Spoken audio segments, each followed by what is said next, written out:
Okay, here's my tutorial. I usually have two buckets, one for finished polyps, one for the actual colonies. This guy's a square. The thing I like about the squares rather than the triangles are that they have a blunt top, so you can put your fingernail and get underneath it. It doesn't hurt your hands. I have some rock rubble, random. I like to find ones that can lay flat. This one's good. You can lay it flat, put something on top. Okay, here's my razor blade. Hold it. Doesn't hurt. Anyway, I use. A lot of people like to use different stuff. I use Loctite super glue just because it holds.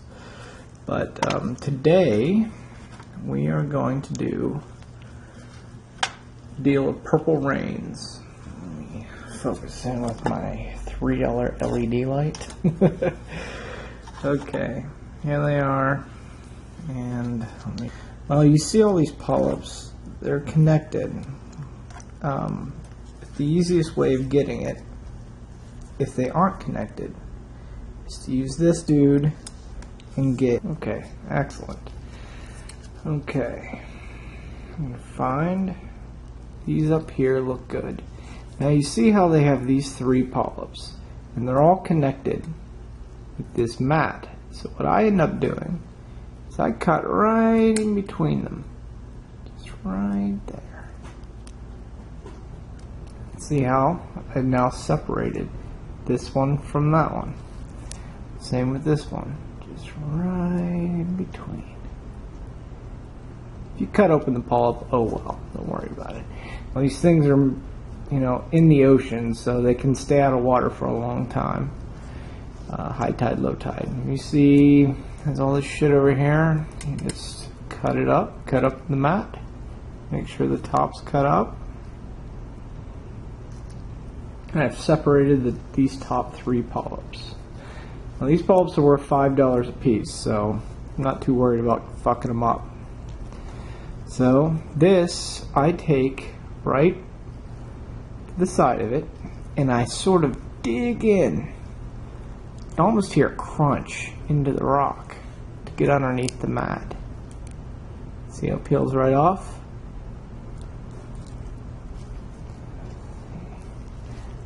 And there, my friend, is a polyp.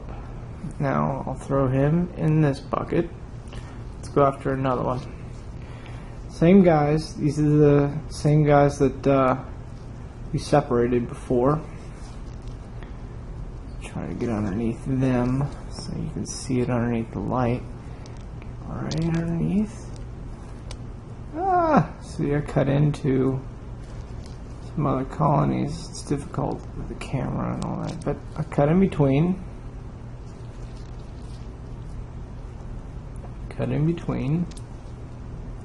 And if he's not going to come out, you got to keep cutting in between until he comes out.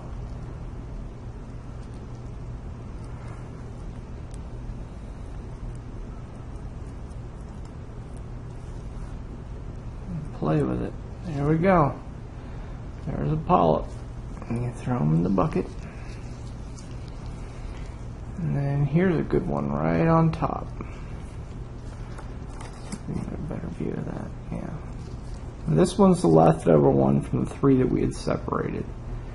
So what we're going to do, if I can get a good view of this, get this right underneath, and you press. I almost, kind of do a saw till you can kind of get underneath the mat.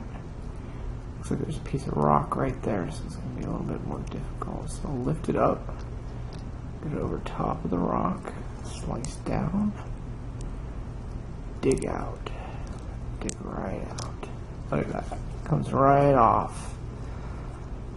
It's right off. And you've got yourself a polyp. Not an anal polyp, purple rain polyp. Okay, let's do another one. Okay, see this one. Let's see, wait for it to focus. Anyway, there's a bunch of them in there.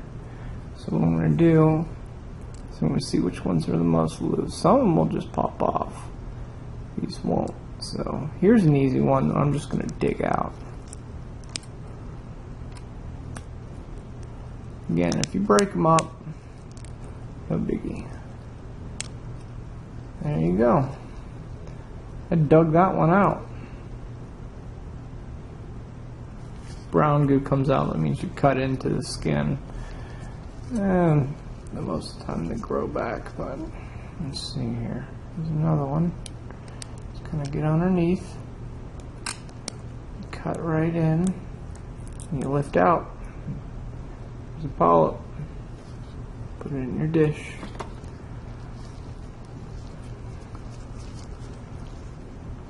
And let's do a cut, a cut.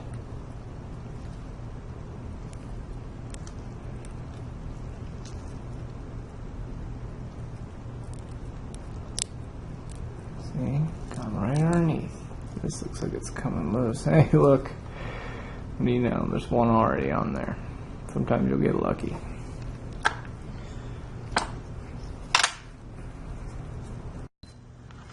Okay, now take this rock, take a little bit of glue, and I find a flat point on the rock, and I put a little dot. I'm talking just a little dot. I don't know if that'll focus in or not, but I mean, it's just a little thing. There, yeah, you can see it right there. I go into my bucket, squash up one, and here's one, here's one. Usually I use tweezers, but whatever. Okay, you find the base of the polyp, basically won't have color in it, and I put it right over top, and push a little bit, very gently, and it's glued on.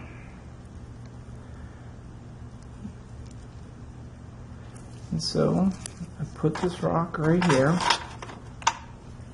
and I wait about 10-15 seconds just to wait for it to dry. Remember, these things are very resilient.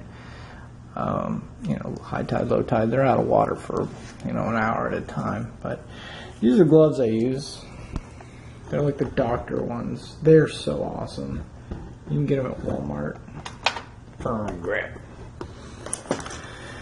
Anyway, that is your Purple Rain frag. This one is ready to go on a frag swapper. That's $5 in what, a minute and a half time. These people love these because they're really cool. I haven't given you yours yet, but you can already see that it's real sturdy. Doesn't move, so it's ready to go. So I throw them in my colony bucket along with the other colony. And that's how I do it.